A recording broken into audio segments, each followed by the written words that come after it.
Today also we will continue with the chapter Work, Energy and Power, and the topic to be discussed is potential energy. Also I will tell about what is conservative and non-conservative forces, and then we will summarize all the key points that we have learned till now in the chapter. तो शुरू करें?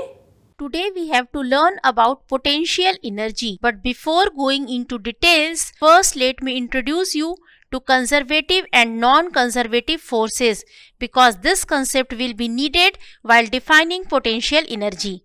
Now what is conservative and non-conservative forces? See, we can categorize the force mainly in two categories. One is conservative and other is non-conservative. So let us see what these forces are. First, it is conservative force. Now conservative force is a force for which work done does not depend on the path taken. It only depends on final position and the initial position. This is what conservative force is. Work is independent of path. So for conservative, we can write that work is independent of path.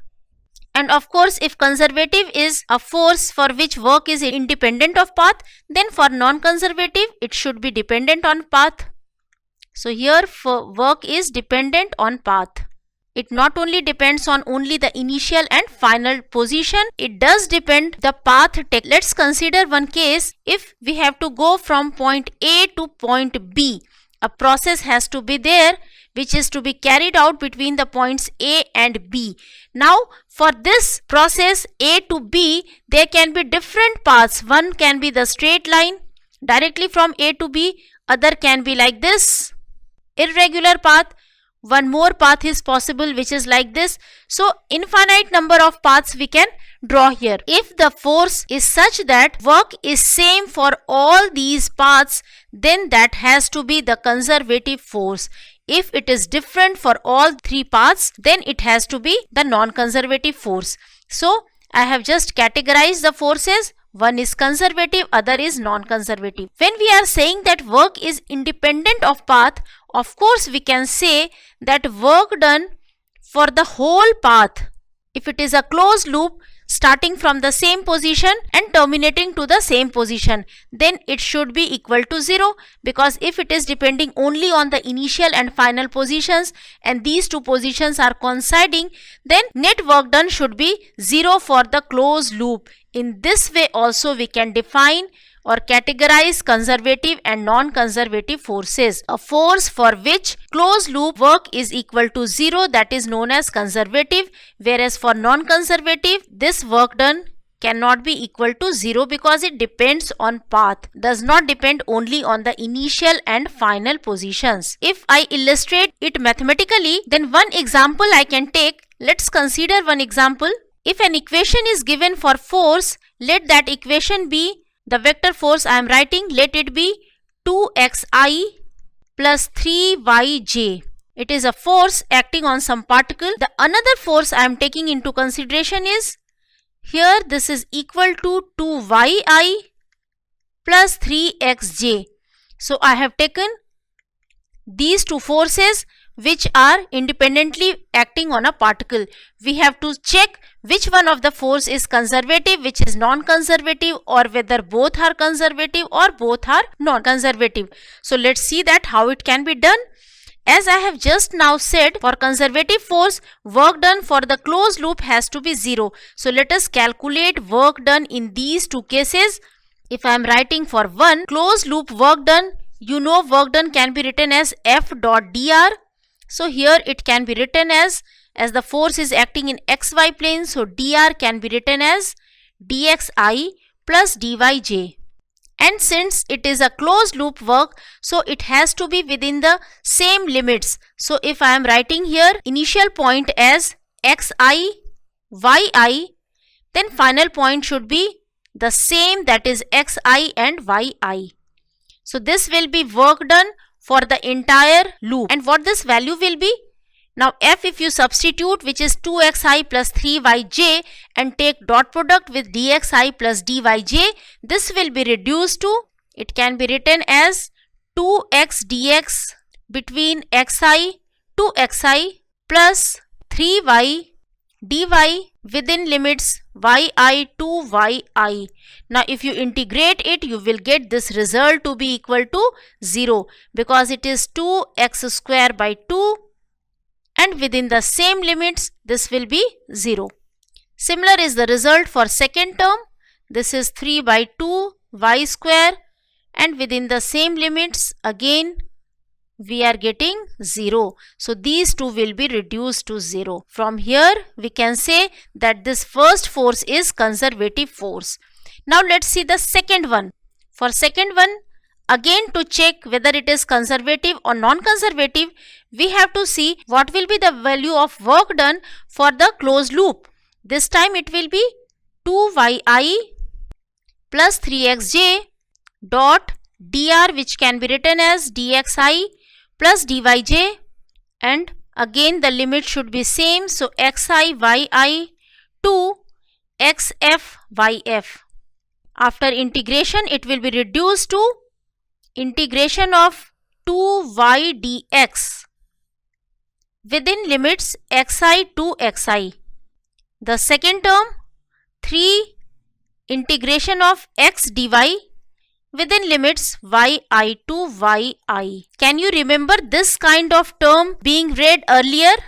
Of course, while reading about graph, I had said that if we get a term like x dy or y dx and graph is between y and x, then it represents area under the curve.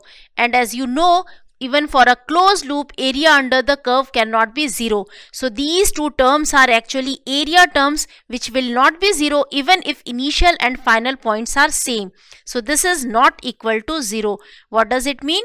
That this force B is a non-conservative force. First being conservative and the second is non-conservative.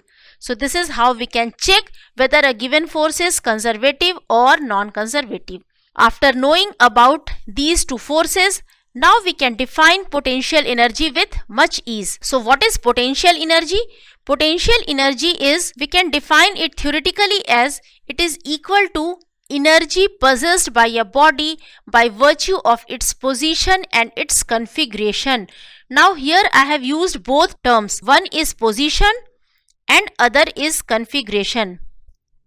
You can relate to this position very easily because all of you know that gravitational potential energy can be written as mgh. This h term shows that potential energy is depending on position. So it is something that depends on position. The second term is configuration. What does it mean by the configuration? See, let's consider a body, any two constituent particle. If we consider particle 1, particle 2, then if on application of force, relative position between 1 and 2 is varied, then it is called that configuration has been changed. And if this configuration is changed, then potential energy has to be stored in the body.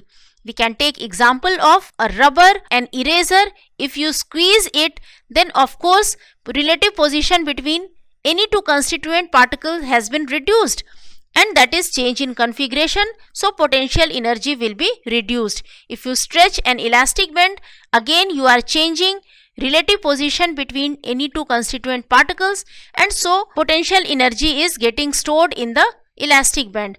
So we can define now that potential energy is an energy which is possessed by a body by virtue of its change in position or change in configuration.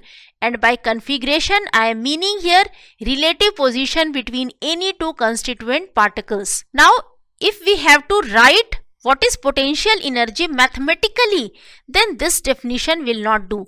How can we define potential energy then?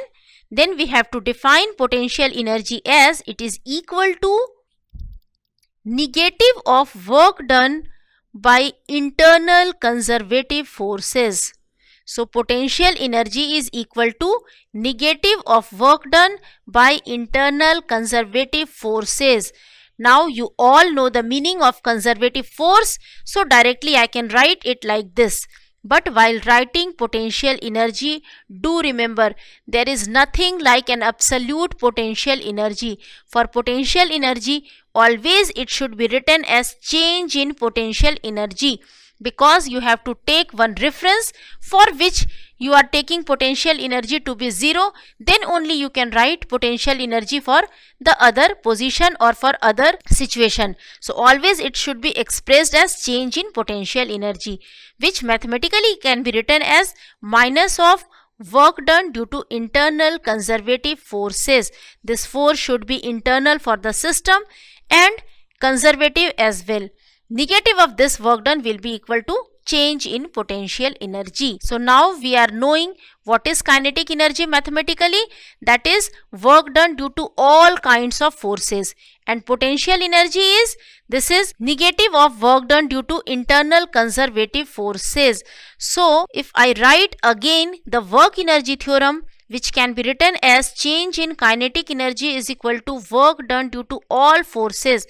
Now I am elaborating what forces are there. So this is work done due to, first I am writing internal conservative force, then work done by external force. Generally non-conservative forces are taken outside the system, so that will be included in work done by external forces. So can I write delta K to be equal to this work done due to internal conservative force and work done due to external force. Here external force is including all kinds of conservative and non-conservative forces that is external to the system. What this term is, can it be written as minus of delta PE? Just now I have defined it like this, so it can be written as negative of change in potential energy plus work done due to external forces. If we take this term on other side, then it can be written as delta K plus delta PE to be equal to work done by external forces. What is this change in kinetic energy plus change in potential energy? This is change in mechanical energy of the system, which is equal to work done due to external forces. From here now we can write or we can define mechanical energy as this is energy which changes due to work done by external forces. So all the three forces now we can write kinetic energy, potential energy and mechanical energy collectively in mathematical form. Now if this work done by external force is 0, whether external force is not acting on the body or if it is acting in the direction of displacement, it is perpendicular to the displacement. So in both the ways we can write that work done by external force is 0. So if work done by external force is 0, I am writing work done by external to be 0, then of course delta ME will be 0. And what does it mean? That mechanical energy initial will be equal to mechanical energy final. This is conservation of mechanical energy. Again, it is very important concept which will be used for solving numericals. So two laws we have seen. One was work energy theorem. Other is conservation of mechanical energy. But for mechanical energy to be conserved, work done by external forces on the system has to be equal to 0. Now I am summarizing all the concepts you have learned till now in this topic. The first thing is that change in kinetic energy is equal to work done due to all forces. So I am simply writing it W. This is work done due to all forces. It is including internal, external, conservative, non-conservative, all kinds of forces. The second thing I can write, change in potential energy is equal to minus of work done due to internal conservative forces. The third thing is change in mechanical energy, that is equal to work done due to external forces. So these are the concepts we have learned till now in the chapter. And one more thing, conservative and non-conservative forces. Conservative forces are there for which work done in entire loop, closed loop is equal to 0, and non-conservative for which work done for the closed loop is not equal to 0. So I have simply summarized all the terms here so that you can get a view and then start solving numericals. Now before starting the numericals, we have to know about what kind of potential energy we have to deal with while solving a numerical. That will be in our mechanical system. The first and the most popular one is gravitational potential energy. You all must be knowing how to write this kind of energy. It is equal to, since potential energy is something that is related to conservative force, so it has nothing to do with path. It only depends on the position, and here for gravity that position corresponds to height. So this is equal to mgh. If h is positive, potential energy is positive and work done by gravity is negative, and the vice versa. If h is negative, something is going in downward direction, then potential energy will be lowered and work done by gravity will be positive. So potential energy and work done has to be opposite to each other. With opposite sign we can relate each other. So this is gravitational potential energy. One illustration I have taken. A pendulum bob has a speed 3 meters per second while passing through its lowest position. What is its speed when it makes an angle of 60 degree with the vertical? Length of pendulum is provided here. Okay, so let's draw the situation. At this point it has speed which is equal to 3 meters per second, and when it is making angle 60 degree with vertical, this angle is 60 degree. So we have to calculate what will be its speed at this position. Let that be v dash. Now as you can see here, no external force is doing any work. What forces are there on the bob? Gravity and tension. And tension cannot do any work because always tension has to be perpendicular to the displacement. So tension cannot do any work and there is no other work done on the system. So we can say that mechanical energy has to be conserved for this system. Change in mechanical energy is 0. What does it mean? That change in kinetic energy plus change in potential energy has to be 0. If one is decreasing, other has to increase. Now potential energy, as you can check, height is increasing. It has come up to this much of height. So height is increasing, of course potential energy has to be increased. And then we can write rise in potential energy has to be equal to loss in kinetic energy. Let's now write the values. What is rise in potential energy? That has to be given by mgh. It has to be equal to half. Loss in kinetic energy we are writing, not change in kinetic energy. So loss has to be written as initial minus final. So it will be m, if we take outside, this will be vi square minus vf square. These two m got cancelled and this is 2gh is equal to vi is given there, which is 3. So that is 9 minus vf square.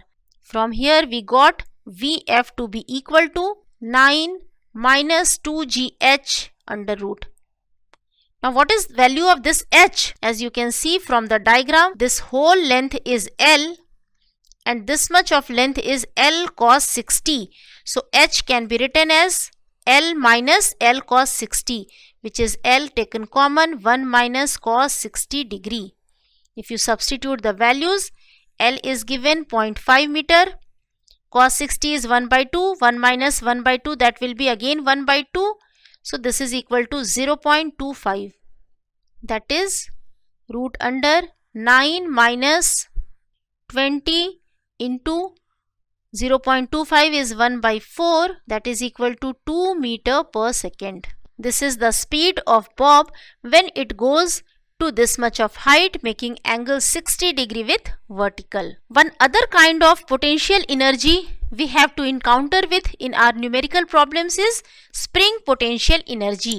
Now as we know that potential energy we can define as it should be negative of work done by conservative forces, and this time that conservative force is spring force. And you know what is work done by a spring force? I had derived in earlier session, that is equal to minus half kx square. So this becomes positive half kx square. This is the potential energy stored in a spring if it is being extended or compressed by a length x. Again, one illustration I have. A block of mass m is suspended through spring of spring constant k and is in equilibrium. Let's draw the situation. This is the mass here suspended with spring of constant k. A sharp blow gives the block an initial downward velocity v. How far below the equilibrium position the block comes to an instantaneous rest? What does it mean by instantaneous rest? The block is coming to a momentary stop, so its final velocity will be 0. Again, we can apply here mechanical energy conservation, that will be loss in kinetic energy to be equal to gain in potential energy. So if after equilibrium position, see, already with mass this being attached to the spring, it must have some extension in the spring, that has to be given by mg upon k, because to write equilibrium we have to write mg is equal to kx and x will be equal to mg by k.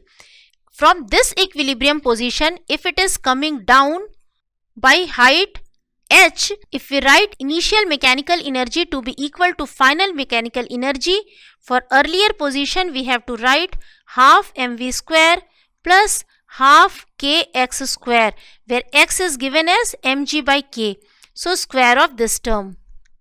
This should be equal to final mechanical energy. Now at final position, speed has been reduced to 0. So kinetic energy will be 0 and potential energy has to be equal to half k. Now the extension will be mg upon k plus h square. Now if we solve these two equations, finally we will get h being equal to v root under m by k. So this is the further distance by which spring will be stretched before coming to momentary rest. One more illustration I have. A 47.2 kg block of ice slides down an incline, 1.62 meter long and 0.902 meter high. A worker pushes up on the ice parallel to the incline so that it slides down at constant speed. Okay, first let me draw the situation. If this be angle theta for the incline and this is the block. Now the worker is pushing it up. So if that external force be F, it can be shown like this. But since it is coming down, it is sliding down, so friction also has to be in this direction. I have denoted by small f. The coefficient of kinetic friction between ice and incline is provided here. Mu is given 0.110.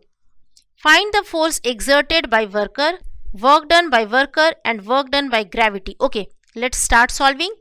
What other forces are acting on this block? Its weight and then normal. Since it is sliding down with uniform speed, so net force should be 0 along the incline as well as perpendicular to the incline. So we have to write N will be equal to mg cos theta and mg sin theta should be equal to F plus the friction, which is equal to mu times N. So it is equal to mu mg cos theta. On solving, we will get F to be equal to mg sin theta minus mu mg cos theta. See, value of theta is provided here. It can be written as, because this length is given which is 1.62 and height is given which is 0.902. So we can easily write value of sin theta and cos theta from the triangle. If I substitute both the values here, the final result will be equal to 215.02 Newton. This is the force which the worker has to apply on a block in direction up the incline so that it can slide down with constant speed. The next part is work done by worker on the block of ice. Now if I write work done, this was part A. If I write work done, it has to be equal to force dot displacement, but here force applied by worker is in same direction as the displacement only with opposite sign. So work done will be equal to minus F into delta S, where delta S is length of incline. Force already we have calculated. This is 215.02 multiplied with delta S, which is given as 1.62. One minus sign here, and this result will be equal to minus 348.33 joule. This is work done by the worker. In part C, we have to calculate work done by gravity. As it is coming down, so work done should be positive by gravity, because gravity is also acting in downward direction. So work done by gravity will be, this has to be equal to mg and the height by which it has descended. If you substitute the values here, 47.2 into 9.8 into the height, this will come out to be 417.2 joule. So these are the different work done by the worker and by the gravity. With this, our today's session is complete. In next session, we will know about collision, its different kinds, and how the questions are solved for these conditions. Till then, bye.